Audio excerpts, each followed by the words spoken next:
All right, let's get right into it. Today, we're unpacking a really big deal in the world of UK cybersecurity. The National Cybersecurity Center just dropped version 4.0 of its Cyber Assessment Framework, or CAF. So what's new? And more importantly, why does it matter? Let's find out. You know, at the end of the day, all of this comes down to one fundamental question. How do we actually protect the stuff we all rely on? We're talking about our power grid, our water, our hospitals, all of it. How do we keep those essential services safe in a world of constant digital threat? Well, the official answer, the government's whole approach, comes from the National Cybersecurity Center, the NCSC. These are the UK's technical experts on cyber threats, and the CAF is their playbook for the organizations running our most vital services. So what is the CAF really? The most important thing to know is that it is not a checklist. You can't just tick a bunch of boxes and call it a day. Think of it more like a comprehensive health check for a company's cyber defenses. It's a way to systematically measure how resilient you are and manage your risk, all with one goal: protecting those services we can't live without. So, in this explainer, here's what we're going to do. We'll quickly cover what the CAF is all about, then dig into why it needed a big update right now. We'll explore the two biggest changes: a brand new focus on being proactive and a much bigger responsibility for your entire supply chain. And finally, we'll talk about what this means for the people actually in charge. Okay, first things first. Let's just ground ourselves in the basics. What is the CSEF at its core? It's the UK's foundational guide for making our most important sectors resilient to cyber attacks. And the way it's structured is actually pretty smart. It's outcome-focused. That means it tells organizations what they need to achieve, like you must be able to protect against a cyber attack, but it doesn't dictate how they have to do it. That gives them a ton of flexibility. The whole thing is built on a set of core principles, and it sets a really high bar, pushing companies way past just the basics of cyber hygiene. So, if we already had this framework, why the big overhaul to version 4.0? Well, the simple answer is the world has changed. The threats have evolved, so our defenses have to evolve too. The last version of the CAF was really designed to handle the threats we already knew about. But that's not the world we live in anymore. Today, we're up against attackers who are way more capable, more sophisticated, and have a lot more resources. And there's this huge growing risk coming from the supply chain. CAF 4.0 is a direct answer to this new reality. And that brings us to the first major philosophical shift here. The new framework is all about moving organizations away from just sitting back and defending, and instead demanding that they get out there and actively hunt for threats. This might just be the most profound change in the whole document. It is no longer good enough to just build your walls and wait for an alarm to go off.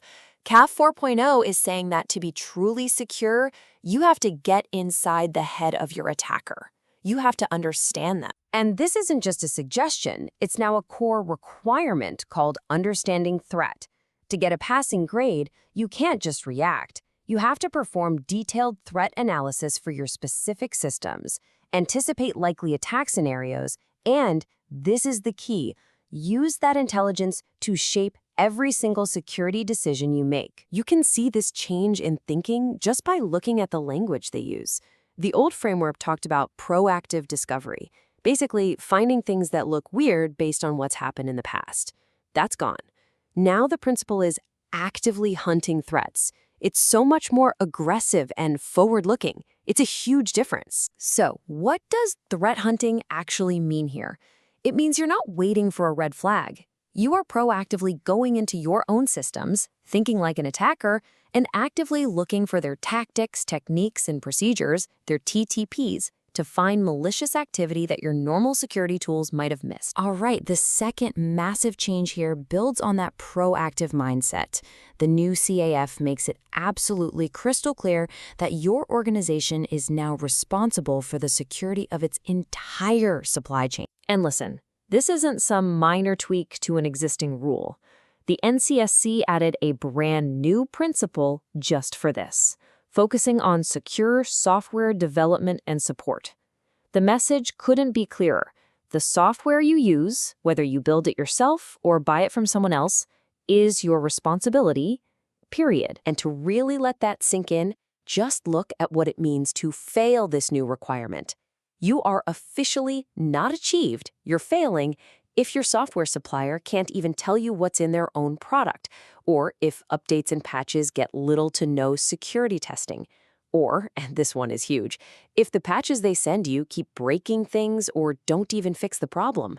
The pressure is now on you, the customer, to demand better from your suppliers. Okay, so let's pull this all together. What do these big changes actually mean for the leaders, for the people sitting in the boardroom of these critical organizations? The framework is explicit. Cyber resilience is a leadership problem. It starts at the top. You fail if security isn't a regular topic at board meetings. You fail if those discussions are based on bad or old information.